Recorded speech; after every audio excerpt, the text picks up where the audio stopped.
I want to give a huge shout out and a thank you to my sponsor, P2 Collectibles, located at 204 East McGalley Road in Muncie and on eBay as well. So next time you're here in Muncie, let us know. Come give us a visit. Hey, what is up, y'all? This is Alex from Plus3 TCG, and I'm coming at y'all with a deck profile. This is version 2.0 of Weather Painters. Well, I guess not 2.0. This is just another variation of Weather Painters that you can play that isn't True Draco and isn't Wind Witch. This is the pure version of Weather Painters. I don't know if this is my favorite version. I've tested all the versions out quite a bit, and I still can't decide which one is my favorite between Wind Witches and Pure. But for now, we're just gonna objectively look at the deck. Of course, we're playing obligatory 3 snow. This is a great starter card because it's getting you your weather spell or trap, whatever one that you need. Usually snowy or thundery. And in other cases, it could be any of them. This is another one of the best cards in the deck right here, Thunder, because this can get you into a lot of the spell or traps in your deck, and it doesn't have to send a face-up weather continuous spell or trap card. It just has to send a face-up continuous spell or trap card to the grave to be able to place a weather spell or trap from your deck face-up to your spell or trap zones. So this card is a great, and another card I think is obligatory, 3. This card I also think is amazing. I think is a great 3 of, but an even better 2 of, because seeing this by itself isn't the greatest, and it's more or less great when you have a good setup already. So playing 2 is very nice. Then we're playing 1 each of the Sun and the Rain. They have their situations where they're great. This is good in Grave, and this is good late to really, I guess, just mid to late game, because what Rain does is it lets you activate a weather spell or trap straight from your hand when this card is special summon. So under anti-spell fragrance, you have a hard time clogging up your spells in your hand, and you also have a hard time mid-game if they got rid of your back row, your continuous spells or traps. You have a hard time recurring them if you don't have Cloud on the field. So Rain is another good way to get your hands unclogged and put the stuff on the board that you need.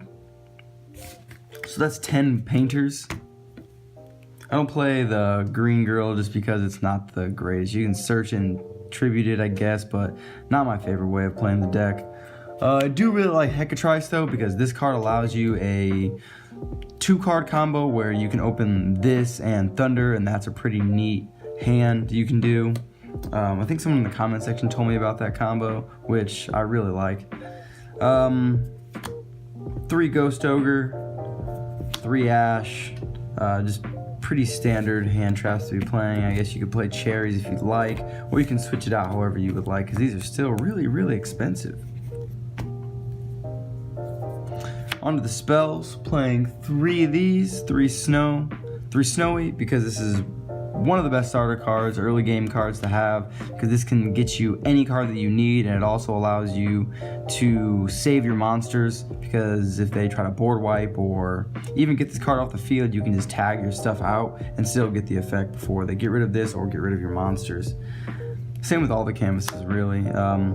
This one just requires your opponent to have a spell for it to be able to tag out, but you can banish one of your painters, then target a spell or trap your opponent controls and bounce it back to the hand. So this has this great synergy on end phase and on standby phase. When you tag back in, you can just tag back out and get rid of the threats.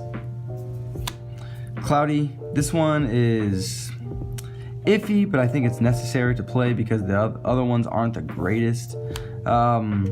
I thought about playing the Sunny because you can unbreak your hands with monsters, but that one you have to get rid of a resource, so I don't think it's worth playing, and this one allows you to still keep your monsters. You can target one of your monsters to tag out with, and then that loses its attack, but if you're going to tag out with that anyways, it doesn't matter as much, or you can use it on your opponent's monsters. It just has more utility than the other ones, in my opinion.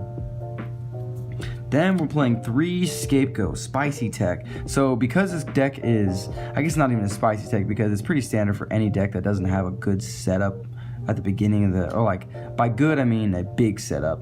Because this card can be played very easily in this deck, because by turn 1 or turn 2, we don't have any more than 1 or 2 monsters on board, 3 at the absolute most, which that would be an unideal situation if we had Scapegoat, because we can field manipulate and summon these under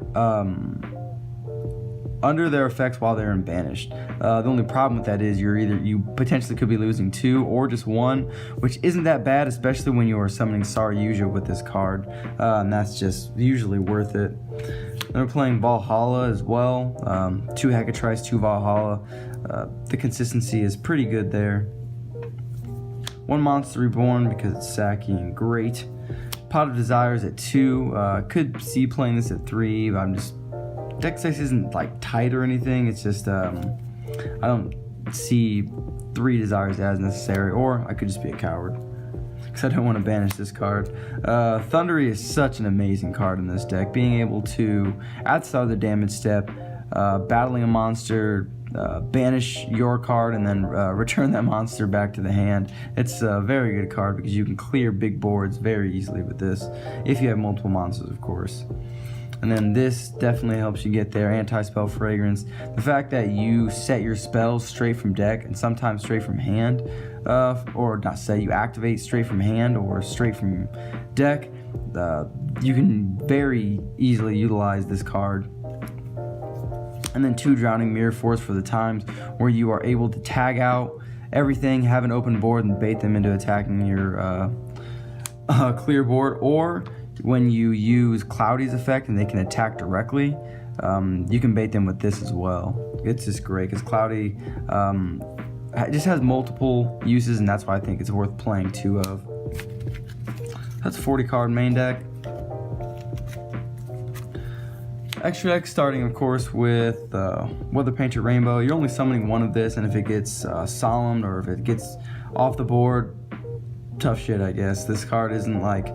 It's not a game breaker card, but if you're summoning this with a monster and a full back row, you're usually pretty good. But if they get rid of it, I mean, you're not going to have the resources next turn to set up another one of these, so there's 0 reason to play 2. And the rest of the cards are pretty much just for Scapegoat. Link Karibo, Link Spider, Underclock Taker, usually going into Link Spider and Link Karibo right off the bat if you're doing the Scapegoat thing, because you're trying to make YUGIOH. Akashik because they're all fairies. Ningirsu because you can clear problem cards with this, so it's good spot removal. Deco Talker, it's there, I guess. You can like pitch my monsters if I want to like stop targeting. I don't know. I'm still kind of iffy on this. I haven't made it, but I feel like it's just such a generic Link 3 that can get pretty big. I don't know. I feel like it's worth playing. And the rest are all the big rank 4s, the best rank 4s. YUGIOH, this one's you're always trying to make. Borreload, you're always trying to make this if you're not trying to make YUGIOH. These ones you're not making as much. Firewall, but you can go like Link Karibo Firewall kind of easily in this deck. It's iffy. And then Topologic Bomber Dragon because this has cool synergy with being able to bring your monsters back. And you can just clear the monster zone and chain on the activation of this and then bounce them back out so that they're saved, but you clear your monster's board, and that's pretty relevant. The rest are all exes that you are never ever summoning because like you don't want to put these guys in grave as exes material, you don't want to detach these as exes material and put them in grave that way because they're not getting as much utility. I mean, they're still not getting utility if you link with them, but these are just like the just in case if like you can attack directly for 2,000. If one of your banished ones gets negated and it has to stay banished and you are absolutely desperate to make it, I guess you can use this. Phantom Knight Breaksword for the back row, or just plain old spot removal, and this is Stray for the back row and the field spell. That is the Weather Painter deck right now. I've been testing with this quite a bit, honestly more than meta, but I guess since I have my invite I don't really test as much meta as I should. But yeah, like I said, I've been testing a lot with this deck and I've been enjoying it quite a bit, back and forth with the Wind Witch one, but as of now I'm playing pure just to see how it goes. I will probably be uploading on Monday something about like how to play this deck.